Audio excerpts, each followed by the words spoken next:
આજે આવો આપણે પરમેશ્વરનું ચિંતિત હૃદય શીર્ષક ઉપદેશનો અભ્યાસ કરવા માટે થોડો સમય લઈએ. આવો આપણે બાઇબલ દ્વારા સમજીએ કે પરમેશ્વરનું હૃદય આપણા માટે કેટલું ચિંતિત અને બેચેન છે. સૌથી પહેલા આવો આપણે લુકની સુવાર્તા અધ્યાય 12 વચન 49માં પરમેશ્વરનું વચન જોઈએ. હું પૃથ્વી પર આગ નાખવા આવ્યો છું, અને જો તે સળગી ચૂકી હોય તો હું બીજું શું ચાહું? પણ મારે એક બાપ્તિસ્મા પામવાનું છે, અને તે પૂરું થાય ત્યાં સુધી હું કેવો સંકોચમાં આવેલો છું. જેમ કે આ વચનમાં બતાવવામાં આવ્યું છે, પરમેશ્વરે સુવાર્તાના કાર્યના પૂર્ણ થવાની રાહ જોતા તેમના ચિંતિત હૃદયને વ્યક્ત કર્યું. જ્યારે પરમેશ્વરે કહ્યું, હું કેવો સંકોચમાં આવેલો છું, તો આપણે સમજી શકીએ છીએ કે માનવજાતિના ઉદ્ધાર વિશે વિચારીને તે કેટલા દુઃખી અને ચિંતિત રહ્યા હશે. આવો આપણે યોહાન અધ્યાય 10 વચન 30 પર એક નજર કરીએ. હું તથા પિતા એક છીએ. ત્યારે યહૂદીઓએ તેમને મારવાને ફરીથી પથ્થર હાથમાં લીધા. ઈસુએ તેઓનો ઉત્તર આપ્યો, મેં પિતા તરફથી તમને ઘણા સારા કામો બતાવ્યા છે. તેઓમાંના કયા કામને લીધે તમે મને પથ્થર મારો છો? યહૂદીઓએ તેમને ઉત્તર આપ્યો, કોઈ સારા કામને લીધે અમે તને પથ્થર મારતા નથી, પણ ઈશ્વર નિંદાને લીધે, અને તું માણસ છતાં પોતાને ઈશ્વર ઠરાવે છે તેને લીધે. ઈસુને એક એવી સ્થિતિનો સામનો કરવો પડ્યો જ્યાં યહૂદીઓએ તેમની પર પથરાવ કરવાનો પ્રયત્ન કર્યો. ઈસુએ સાક્ષી આપી કે તે પરમેશ્વર છે, પણ યહૂદીઓએ તેમના વચનનો સખત વિરોધ કર્યો. જેમ 2000 વર્ષ પહેલા યહૂદીઓએ સર્વશક્તિમાન પરમેશ્વરને ન ઓળખ્યા અને તેમને પથ્થર મારવાનો પણ પ્રયત્ન કર્યો, ઠીક તેમજ આ યુગમાં પણ સંસારમાં ઘણા લોકો છે જે સર્વશક્તિમાન પરમેશ્વરને નથી ઓળખતા. યોહાન અધ્યાય 10 વચન 30માં લખવામાં આવેલું દ્રશ્ય પરમેશ્વરનું ચિંતિત હૃદય બતાવે છે. જ્યારે પરમેશ્વર પર વિશ્વાસ કરવાનો દાવો કરનાર લોકોએ શરીરમાં આવ્યા પરમેશ્વરના પવિત્ર અસ્તિત્વને સ્વીકાર ન કર્યો, તેથી ઈસુએ કહ્યું, હું કેવો સંકોચમાં આવેલો છું. આ તે દ્રશ્યોમાંથી એક છે જ્યાં પરમેશ્વર તે લોકો વિશે તેમનું દુઃખી હૃદય બતાવે છે, જેમણે શરીરમાં આવેલા પરમેશ્વરને ન ઓળખ્યા.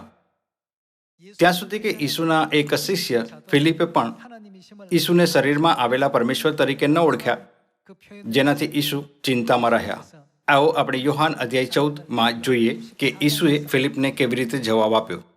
જ્યારે આપણે યોહાનની સુવાર્તા અધ્યાય 14 વચન 6 વાંચીએ છીએ તો તે કહે છે, ઈસુ તેને કહે છે, માર્ગ તથા સત્ય તથા જીવન હું છું. મારા આશ્રય વિના પિતાની પાસે કોઈ આવતું નથી. તમે જો મને ઓળખત તો મારા પિતાને પણ ઓળખત. હવેથી તમે તેમને ઓળખો છો અને તેમને જોયા છે. ફિલિપ તેમને કહે છે, પ્રભુ, અમને પિતા બતાવો, એટલે અમારે બસ છે. ઈસુ તેને કહે છે, ફિલિપ, આટલી મુદત સુધી હું તમારી સાથે રહ્યો છું, તો પણ શું તું મને ઓળખતો નથી? જેણે મને જોયો છે તેણે પિતાને જોયા છે. તો તું શા માટે કહે છે કે અમને પિતા બતાવો?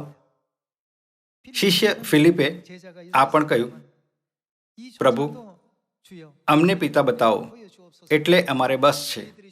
ઈસુએ જવાબ આપ્યો, ફિલિપ, આટલી મુદત સુધી હું તમારી સાથે રહ્યો છું, તો પણ શું તું મને ઓળખતો નથી? ફિલિપે પૂછ્યું, તમારો કહેવાનો અર્થ શું છે? ઈસુએ કહ્યું કે જે હવે તારાથી વાતો કરી રહ્યો છું તે જ પિતા છું, ખરું ને? તેમની સેવકાઈ વખતે ઘણા બધા લોકોને આ મહેસૂસ ન થયું કે ઈસુ જ પરમેશ્વર છે જે શરીરમાં પૃથ્વી પર આવ્યા હતા.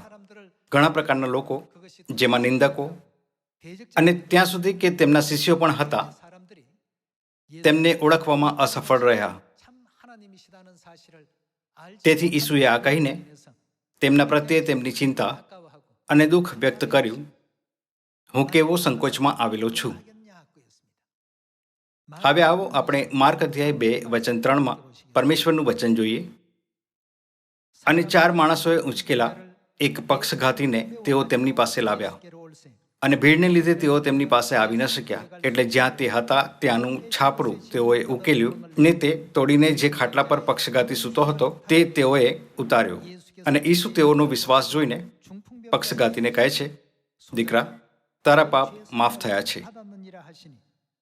પણ કેટલાક શાસ્ત્રીઓ ત્યાં બેઠા હતા. તેઓ પોતાના હૃદયોમાં વિચારતા હતા, આ માણસ આવી રીતે કેમ બોલે છે? એ તો દુર્ભાષણ કરે છે. એક એટલે ઈશ્વર, તે વિના પાપની માફી કોણ આપી શકે? અને તેઓ પોતાના મનમાં એમ વિચારે છે. એ ઈસુએ પોતાના આત્મામાં તરત જાણીને તેઓને કહ્યું, તમે તમારા હૃદયોમાં એવા વિચાર કેમ કરો છો? આ બેમાંનું વધારે સહેલું કયું છે? એટલે પક્ષઘાતીને એમ કહેવું કે તારા પાપ તને માફ થયા છે, અથવા એમ કહેવું કે ઉઠ ને તારો ખાટલો ઊંચકીને ચાલ. પણ માણસના દીકરાને પૃથ્વી પર પાપ માફ કરવાનો અધિકાર છે, એમ તમે જાણો. જો શાસ્ત્રીઓએ મહેસૂસ કર્યું હોત કે ઈસુ જ પરમેશ્વર છે, તો શું તેઓ સ્વાભાવિક રૂપથી તેમના વચનોને, જે તારા પાપ તને માફ થયા છે, સ્વીકાર ન કરતા? તેમને આ વાતનો અહેસાસ ન હોવાથી કે ઈસુ સર્વશક્તિમાન પરમેશ્વર છે, તો તેમણે મનમાં જ વિચાર્યું, આ વ્યક્તિ એવી કેમ વાતો કરે છે? માત્ર પરમેશ્વર જ અમારા પાપોને માફ કરી શકે છે. આ સુથાર ઈસુ નાઝરી કેવી રીતે કહી શકે છે કે તારા પાપ માફ થયા? આ વચનને વાંચીને આપણે એક ખૂબ જ મહત્વપૂર્ણ બાબત જાણી શકીએ છીએ. ભલે ઈસુ શરીરમાં આ પૃથ્વી પર આવ્યા, પણ તે લોકોને જેઓએ તેમને ઓળખ્યા કે તે સર્વશક્તિમાન પરમેશ્વર છે, આ કહેવું ખૂબ સ્વાભાવિક છે, તમારા પાપ માફ થયા. શું ઈસુ પાસે આ પ્રકારનો અધિકાર નથી? તેથી તેમણે વચન 10માં કહ્યું, પણ માણસના દીકરાને પૃથ્વી પર પાપ માફ કરવાનો અધિકાર છે, એમ તમે જાણો. માત્ર પરમેશ્વર જ આપણા પાપોને ક્ષમા કરી શકતા હોવાથી, તો શું તેથી ખાતરી નથી થતી કે ઈસુ જ પરમેશ્વર છે? જો કે તે સમયના લોકોએ આ સ્વીકાર ન કર્યું કે ઈસુ જ પરમેશ્વર છે, પણ ઈસુની વાતોનો વિરોધ કરતા કહ્યું, માત્ર પરમેશ્વર જ તે કાર્ય કરી શકે છે. તે આ કહેવાની હિંમત કેવી રીતે કરી કે તું આ કરી શકે છે? શું તમે કલ્પના કરી શકો છો કે ઈસુ તે વિચારીને કેટલા પરેશાન થયા હશે? હું ચોક્કસપણે આ કરી શકું છું, પણ તમે કેમ દાવો કરો છો કે હું નથી કરી શકતો? આજે આપણે આપણા વિશ્વાસના જીવનમાં તેવી જ ઘણી સ્થિતિઓ જોઈએ છીએ. આપણા પરમેશ્વર સર્વવ્યાપી અને સર્વશક્તિમાન છે. આપણે આ પણ જાણીએ છીએ કે તેમનામાં તો જ્ઞાન તથા બુદ્ધિનો સર્વસંગ્રહ ગુપ્ત રહેલો છે. જ્યારે પરમેશ્વરે તે લોકોને જોયા જેઓએ આ જાણ્યા વગર કે તે કોણ છે, તેમની સાથે દુર્વ્યવહાર કર્યો, તો તે કેટલા દુઃખી થયા હશે. ઈસુએ કદાચ વિચાર્યું હશે, જો નવા કરારની સુવાર્તાની આગ આખા સંસારમાં સળગી ચૂકે અને બધા સત્યને સ્વીકાર કરતા, તો તેઓ ઓળખી લેશે કે હું કોણ છું. ભલે તેમની પાસે પાપોને ક્ષમા કરવાનો અધિકાર છે, તો પણ તેઓએ તેમને તેની માટે સતાવ્યા. ભલે તે પરમેશ્વર છે જે શરીરમાં આવ્યા હતા, પણ તેઓએ તેમની મજાક ઉડાવી કેમ કે તેમણે તેમની પર વિશ્વાસ ન કર્યો. તે કેટલા ચિંતિત થયા હશે. જે રીતે લોકો આ યુગમાં પવિત્ર આત્મા અને કન્યાને સમજે છે, તે તેનાથી અલગ નથી જેમ લોકો 2000 વર્ષ પહેલા ઈસુને સમજતા હતા. આ યુગમાં જ્યારે પરમેશ્વર લોકોને જુએ છે, તો તે કેટલા ચિંતિત હશે.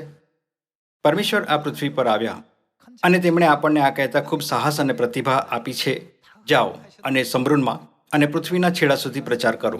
હું તમને તેને પૂર્ણ કરવાની ક્ષમતા આપું છું. પરમેશ્વરે પહેલેથી જ આપણને આ પ્રતિજ્ઞા અને મિશન આપ્યું હોવાથી, તો આપણે આ ન વિચારવું જોઈએ કે શું હું ખરેખરમાં તેને પૂર્ણ કરી શકું છું, શું આ શક્ય પણ છે. આપણે ક્યારેય પણ ડગમગાવવું ન જોઈએ અને ન તો પરમેશ્વરની પ્રતિજ્ઞા પર શંકા કરવી જોઈએ. પરમેશ્વર સ્વર્ગ અને પૃથ્વીના સૃષ્ટિકર્તા છે અને તે આખા બ્રહ્માંડને ચલાવે છે.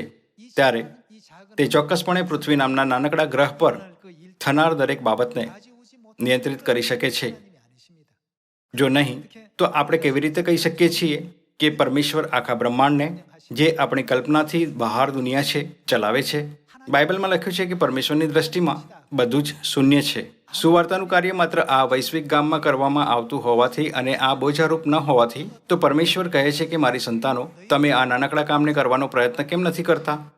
જ્યારે તમે સમૃદ્ધમાં અને પૃથ્વીના છેડા સુધી સુવાર્તાનો પ્રચાર પૂર્ણ કરી લેશો અને સ્વર્ગના રાજ્યમાં પ્રવેશ કરશો, તો શું સ્વર્ગીય સેના અને સ્વર્ગદૂત તમને માનનીય રાજપથધારી યાજક બનવાના યોગ્ય નહીં સમજે?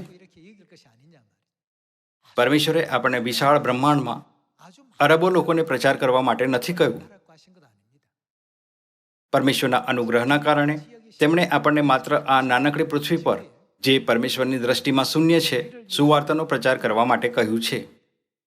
પણ પૃથ્વી પર લોકો આ નથી ઓળખતા કે પરમેશ્વર કોણ છે.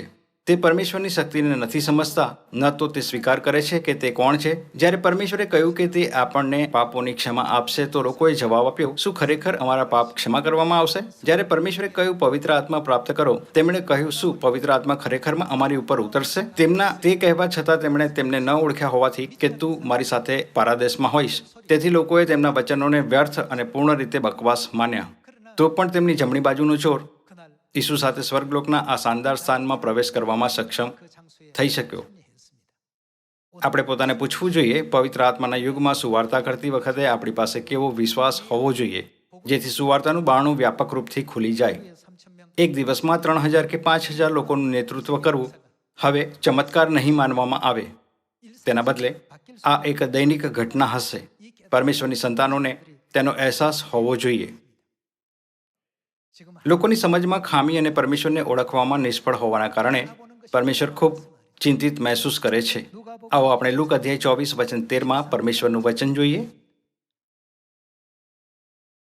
તે જ દિવસે તેઓમાંના 2 એમ્માઉસ નામનું એક ગામ યરૂશાલેમથી 4 ગાંવ દૂર છે ત્યાં જતા હતા. આ બધી બનેલી બીનાઓ વિશે તેઓ એકબીજાની સાથે વાત કરતા હતા. તેઓ એકબીજાની સાથે વાત કરતા તથા અંદરો અંદર સવાલ પૂછતા હતા. એટલામાં ઈસુ પોતે તેઓની પાસે આવીને તેઓની સાથે ચાલવા લાગ્યા. પણ તેઓની આંખો બંધાઈ ગયેલી હોવાથી તેઓ તેમને ઓળખી શક્યા નહીં. તેમણે તેઓને પૂછ્યું, તમે ચાલતા ચાલતા એકબીજાની સાથે શી વાત કરો છો? તેઓ ઉદાસ થઈને ઊભા રહ્યા. ક્લિયોપાસ નામે એકે ઉત્તર આપ્યો, શું યરૂશાલેમમાં રહેનારાઓમાં એકલો તું જ આ દિવસોમાં બનેલી બીનાઓ નથી જાણતો? તેમણે તેઓને પૂછ્યું, કઈ બીનાઓ? તેઓએ તેમને કહ્યું, ઈસુ નાઝારી, જે ઈશ્વરની આગળ તથા બધા લોકોની આગળ કામમાં તથા વચનમાં પરાક્રમી પ્રબોધક હતા. વળી કેવી રીતે મુખ્ય યાજકોએ તથા અમારા અધિકારીઓએ તેમને મરણદંડ ભોગવવા માટે પર સ્વાધીન કર્યા અને તેમને વધસ્તંભે જડાવ્યા, તે સંબંધી સર્વ બીનાઓ. પણ અમે આશા રાખતા હતા કે જે ઇઝરાયલને ઉદ્ધાર આપવાના હતા તે એ જ છે. વળી એ સર્વ ઉપરાંત આ બનાવ બન્યાને આજે 3જો દિવસ થયો. વળી અમારામાંની કેટલીક સ્ત્રીઓ કબર આગળ વહેલી ગઈ હતી. તેઓએ અમને આશ્ચર્ય પમાડ્યું. એટલે તેઓએ તેમનું સબ જોયું નહીં. ત્યારે તેઓએ આવીને કહ્યું કે અમને દૂતોનું દર્શન પણ થયું હતું કે જેઓએ કહ્યું કે તે જીવતા છે. અમારી સાથેના કેટલાક કબર આગળ ગયા ત્યારે જેમ સ્ત્રીઓએ કહ્યું હતું તેમ જ તેઓને માલુમ પડ્યું, પણ તેમને તેઓએ જોયા નહીં. ઈસુ કેટલા ચિંતિત થયા હશે. તેમણે તેઓને કહ્યું, ઓ અણસમજુઓ તથા પ્રબોધકોએ જે કહ્યું છે તે સર્વ પર વિશ્વાસ કરવામાં મંદ બુદ્ધિનાઓ. જ્યારે ઈસુ લુક અને ક્લિયોપાસ નામના તેમના 2 શિષ્યો સાથે એમ્માઉસ નામના એક ગામ તરફ ચાલ્યા તો તે ચિંતિત થઈ ગયા અને કહ્યું, મેં પ્રબોધકો દ્વારા ઘણીવાર ભવિષ્યવાણી કરી હતી કે મારે દુઃખ ઉઠાવીને મોયલાઓમાંથી જીવી ઉઠવું જરૂરી છે. ઓ અણસમજુઓ તથા પ્રબોધકોએ જે કહ્યું છે તે સર્વ પર વિશ્વાસ કરવામાં મંદબુદ્ધિનાઓ. આવો આપણે વચન 26 સાથે ચાલુ રહીએ. શું ખ્રિસ્તે એ બધું સહેવું અને પોતાના મહિમામાં પેસવું જોઈતું નહોતું? પછી મૂસાથી તથા બધા પ્રબોધકોથી માંડીને તેમણે બધા ધર્મલેખોમાંથી પોતાના સંબંધની વાતોનો ખુલાસો કરી બતાવ્યો. જે ગામ તેઓ જતા હતા તેની નજીક તેઓ પહોંચ્યા ત્યારે તેમણે જાણે કે આગળ જવાનું નક્કી કર્યું. તેઓએ તેમને આગ્રહ કર્યો, અમારી સાથે રહો, કેમ કે સાંજ થવા આવી છે અને દિવસ નમી ગયો છે. તેઓની સાથે રહેવા માટે તે અંદર ગયા. તે તેઓની સાથે જમવા બેઠા ત્યારે તેમણે રોટલી લઈને સ્તુતિ કરીને ભાંગી અને તેઓને આપી. ત્યારે તેઓની આંખો ઉઘડી અને તેઓએ તેમને ઓળખ્યા. તેમની સાથે રોટલી ભાંગવા સુધી તેઓએ ઈસુને ન ઓળખી શક્યા, પણ તે તેઓની દ્રષ્ટિમાંથી અદૃશ્ય થઈ ગયા.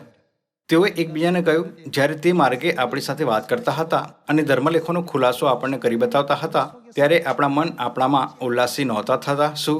જેમ પરમેશ્વરને ઓળખનારાઓની અંદર એવું જોશીલું હૃદય હતું, ઠીક તેમજ આપણે જે હવે શરીરમાં આવ્યા પિતા પરમેશ્વર અને માતા પરમેશ્વરની સેવા કરીએ છીએ, આપણી અંદર જોશીલું હૃદય હોઈ શકે છે. પિતા પરમેશ્વર અને માતા પરમેશ્વરને ઓળખવા અને ન ઓળખવામાં શું અંતર છે? અમુક લોકો પરમેશ્વરને માત્ર જ્ઞાન તરીકે સમજે છે અને અમુક તેમના જ્ઞાનને વિશ્વાસમાં બદલી શકે છે. ભલે પરમેશ્વર શરીરમાં આવ્યા અને અસ્થાયી રૂપથી સ્વર્ગદૂતોથી નીચલા રૂપમાં બની ગયા તો તેનો અર્થ આ નથી કે શરીરે તેમને શક્તિહીન કરી દીધા. તે પાપોને ક્ષમા કરી શકે છે.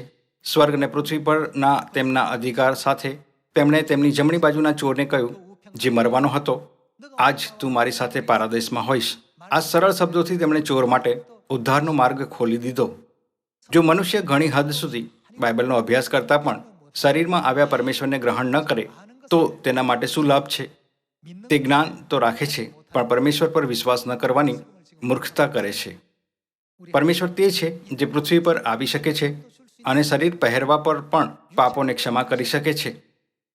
ખ્રિસ્ત એક સરળ રીતે વાત કરી શકતા હતા, પણ ફરોશીઓ અને સદુકીઓને શરીરમાં પણ તેમની શક્તિશાળી સામર્થ્ય બતાવવા માટે તેમણે વધારે જટિલ રીતથી કહ્યું, તારા પાપ માફ થયા. બીજા શબ્દોમાં તેમણે તેઓને આ બતાવવા માટે કે માણસના દીકરાને આ પૃથ્વી પર પાપોને ક્ષમા કરવા અને માનવજાતિને બચાવવાનો અધિકાર છે, એક વધારે જટિલ રસ્તો પસંદ કર્યો. બધા લોકો, શું તમે કલ્પના કરી શકો છો કે આ કિસ્સાને લઈને પરમેશ્વર કેટલા ચિંતિત હતા? આપણે આ તથ્ય કે પરમેશ્વર સ્વર્ગ, પૃથ્વી અને સર્વ વસ્તુઓના સૃષ્ટિકર્તા છે વિશ્વાસ વગર જ્ઞાન તરીકે ન માનવું જોઈએ. આપણે પ્રેરિત પિતર, યોહાન, યાકૂબ અને પાઉલની જેમ વિશ્વાસ રાખવો જોઈએ. જ્યારે પરમેશ્વર આપણી સાથે છે અને આપણને ક્ષમતાઓ આપે છે તો દુનિયામાં ડરવાની કઈ વાત છે? તેથી પરમેશ્વર ચિંતિત થઈને પૂછે છે, શું હું તમારી દ્રષ્ટિમાં શક્તિહીન દેખાઉં છું? શું હું તે પરમેશ્વરની જેમ દેખાઉં છું જે તમને પાપોની ક્ષમા પણ નથી આપી શકતા? હું કેવો સંકોચમાં આવેલો છું. ઈસુએ એમાઉસના માર્ગ પર બંને શિષ્યોને પૂછ્યું, પવિત્ર શાસ્ત્ર શું કહે છે? પ્રબોધકોએ જે કહ્યું છે તે સર્વ પર વિશ્વાસ કરવામાં મંદ બુદ્ધિનાઓ, શું આ નથી કહેતું કે પરમેશ્વરને ત્રીજા દિવસે મોયેલાઓમાંથી જીવી ઉઠવું જરૂરી છે? તો શું ખ્રિસ્તને 3 દિવસોમાં મોયેલાઓમાંથી પુનર્જીવિત ન થવું જોઈએ? તમે મારી મૃત્યુને આશ્ચર્યની વાત કેમ માનો છો? તમને કેમ લાગે છે કે એવું ન થવું જોઈતું હતું? આપણા વિશે કહીએ તો આપણે વિશ્વાસ કરવો જોઈએ કે તે પરમેશ્વર છે જે બાઇબલમાં લખેલું બધું જ પૂર્ણ કરે છે. પરમેશ્વર ચિંતિત હતા કેમ કે લોકોએ પરમેશ્વરને ન ઓળખ્યા અને તેમના અધિકાર અને શક્તિને ન સમજ્યા. પ્રથમ ચર્ચના સમયમાં દુર્ભાગ્યપૂર્ણ સ્થિતિ સતત થઈ જ્યારે કોઈએ પણ પરમેશ્વરની શક્તિને ન સમજી અને તેમને ન ઓળખ્યા. જો કે એક એવી સ્થિતિ હતી જેણે પરમેશ્વરને પ્રસન્ન કર્યા. આવો આપણે માથ્ય અધ્યાય 16 વચન 13 પર જઈએ. અને ઈસુએ કેસરિયા ફિલિપીની સીમમાં આવીને પોતાના શિષ્યોને પૂછ્યું, માણસનો દીકરો કોણ છે? એ વિશે લોકો શું કહે છે?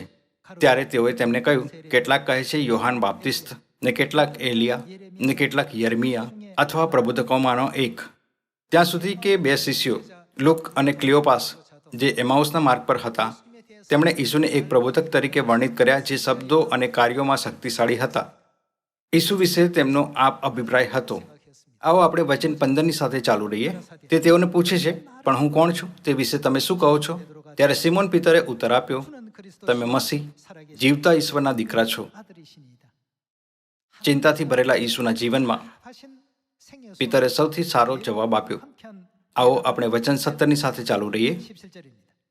અને ઈસુએ તેને કહ્યું, સિમોન, યોના પુત્ર, તને ધન્ય છે, કેમ કે માંસે તથા લોહીએ નહીં, પણ મારા આકાશમાંના પિતાએ તને એ જણાવ્યું છે. અને હું પણ તને કહું છું કે તું પિતર છે, ને આ પથ્થર પર હું મારી મંડળી બાંધીશ, ને તેની વિરુદ્ધ હાદેસની સત્તાનું જોર નહીં ચાલે. આકાશના રાજ્યની કૂંચીઓ હું તને આપીશ, ને પૃથ્વી પર તું જે કંઈ બાંધશે તે આકાશમાં બંધાશે, અને પૃથ્વી પર તું જે કંઈ છોડશે તે આકાશમાં પણ છોડાશે. આપણા મોં અને હોઠોથી આપણે કહીએ છીએ પરમેશ્વર સર્વવ્યાપી અને સર્વશક્તિમાન છે, પણ જ્યારે આપણે સાંભળીએ છીએ કે પરમેશ્વર આપણા પાપોને ક્ષમા કરે છે અને પવિત્ર આત્મા રેડે છે તો આપણને વિશ્વાસ કરવો મુશ્કેલ લાગે છે. લોકો વિચારે છે, જો પરમેશ્વર પવિત્ર આત્મા રેડે છે તો અમને અમારા હૃદયોમાં એક ઝણઝણાટ કે કળતર સંવેદના થવી જોઈએ, પણ અમે હંમેશની જેમ જ અનુભવીએ છીએ. ભલે પરમેશ્વર કહે છે પવિત્ર આત્મા તમારી પર રેડવામાં આવ્યો છે, પણ તેઓ આશ્ચર્ય કરે છે, શું અમે ખરેખરમાં પવિત્ર આત્મા મેળવ્યો છે? જો આ વચન પવિત્ર આત્માના યુગની બાઇબલમાં લખવામાં આવે છે કે પવિત્ર આત્મા તમારી પર રેડવામાં આવ્યો છે, તો સ્વર્ગીય સ્વર્ગદૂત નિસંદેહ વિશ્વાસ કરશે કે પરમેશ્વરે તે દિવસે અને તે ક્ષણે પવિત્ર આત્મા આપ્યો હતો. જે સંતાન પરમેશ્વરના વચન પર વિશ્વાસ કરે છે તે પવિત્ર આત્મા પ્રાપ્ત કરવાના પછી સમૃદ્ધમાં અને પૃથ્વીના છેડા સુધી ઉત્સુકતાથી સુવાર્તા પ્રચાર કરે છે. પણ પરમેશ્વર ત્યારે જ ચિંતિત મહેસૂસ કરે છે જ્યારે કોઈ આ ન જાણતા કે તેમણે પવિત્ર આત્મા પ્રાપ્ત કર્યો છે કે નહીં, માત્ર એટલે આમીન કહે છે કેમ કે બીજા બધા કહે છે. આ વચન કોણે કહ્યા? પરમેશ્વરે કહ્યા, ખરું ને? સરળ જ્ઞાન અને જ્ઞાનથી રૂપાંતરિત થયેલો વિશ્વાસ 100% અલગ છે. આપણે આ ક્યારેય નહીં વિચારવું જોઈએ કે તે ઉપદેશ અમને ગયા અઠવાડિયે આપવામાં આવ્યો હતો અને તે જ ઉપદેશ ફરીથી આપવામાં આવ્યો છે. અમુક સભ્યો હજી સુધી પૂર્ણ રીતે ન જાણતા હોવાથી કે પરમેશ્વર કોણ છે, તેથી તેઓ આ રીતે પ્રતિક્રિયા કરી શકે છે. પણ જે પરમેશ્વરને જાણે છે તે આ રીતે નહીં વિચારે. આવો આપણે જાખી નામના વ્યક્તિ વિશે વિચારીએ. જ્યારે પરમેશ્વરે કહ્યું કે તે તેના ઘરે જશે તો શું તેણે તેના પરિવાર માટે એક મોટું સન્માન ન માન્યું? મરિયમ વિશે શું? તેણે ઈસુના પગ પર મૂલ્યવાન અને મોંઘું અત્તર રેડી દીધું. ઈસુ પ્રત્યે તેનું વલણ કેમ આટલું ઈમાનદાર હતું? એવું એટલે હતું કેમ કે તે વિશ્વાસ કરતી હતી કે ઈસુ જ પરમેશ્વર છે. પરમેશ્વર સંસારને બચાવવા માટે આ પૃથ્વી પર આવ્યા અને આપણને આપણા ઉદ્ધાર માટે ઘણા મિશન આપ્યા હોવાથી તો આપણે હંમેશા પિતરની જેમ સ્પષ્ટ જવાબ આપવો જોઈએ. જેણે ઈસુને પરમેશ્વર તરીકે ઓળખ્યા અને તેમને કહ્યું હતું, હે પ્રભુ, તમે જીવતા દેવના દીકરા ખ્રિસ્ત છો. આવો આપણે યોહાન અધ્યાય 6 વચન 65 વાંચીએ. તેમણે કહ્યું, મેં એ જ કારણથી તને કહ્યું હતું કે પિતા તરફથી તેને આપવામાં આવ્યું ન હોય તો કોઈ મારી પાસે આવી શકતો નથી.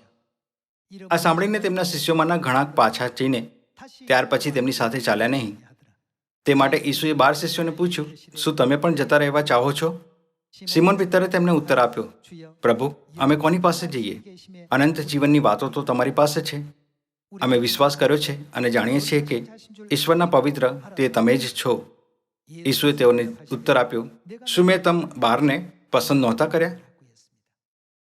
જ્યારે ઈસુએ કહ્યું, પિતા તરફથી તેને આપવામાં આવ્યું ન હોય તો કોઈ મારી પાસે આવી શકતો નથી, આ સાંભળીને તેમના શિષ્યોમાંના ઘણા પાછા જઈને ત્યાર પછી તેમની સાથે ચાલ્યા નહીં.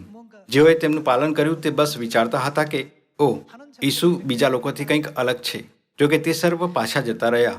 જ્યારે ઈસુનું પાલન કરવાની વાત આવે છે તો અનુયાયીઓની સંખ્યાથી કોઈ ફરક નથી પડતો, પણ વિશ્વાસ રાખવાથી ફરક પડે છે. પિતરે કહ્યું, પ્રભુ, અમે કોની પાસે જઈએ?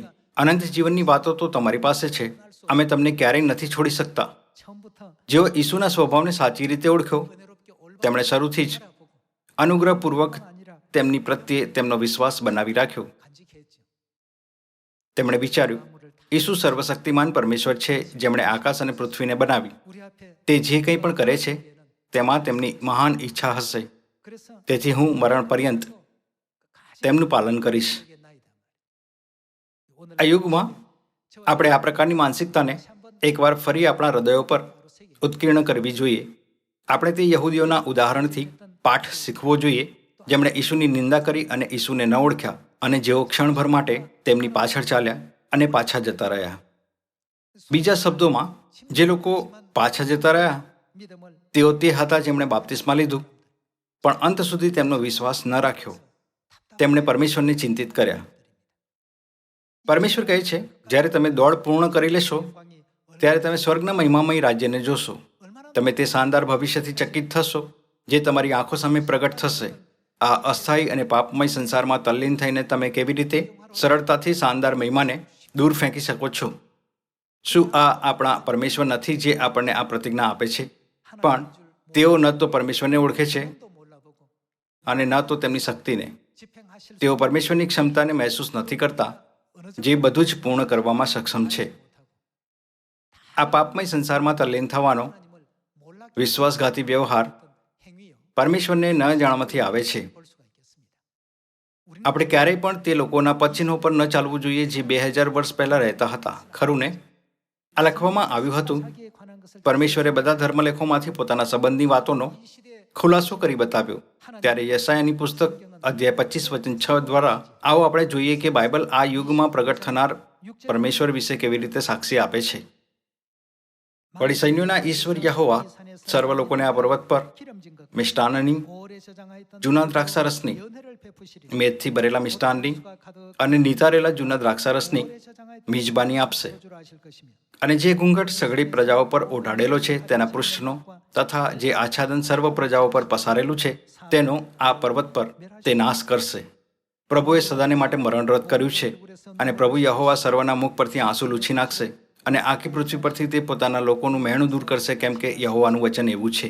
તે દિવસે એવું કહેવામાં આવશે, જુઓ, આ આપણા ઈશ્વર છે, આપણે તેમની રાહ જોતા આવ્યા છીએ, તે આપણને તારશે. જેમ આપણે જોઈ શકીએ છીએ, યશાયાની પુસ્તક અધ્યાય 25 સચોટ રૂપથી આપણા પરમેશ્વર વિશે સાક્ષી આપે છે, જે પવિત્ર આત્માના યુગમાં પ્રગટ થશે.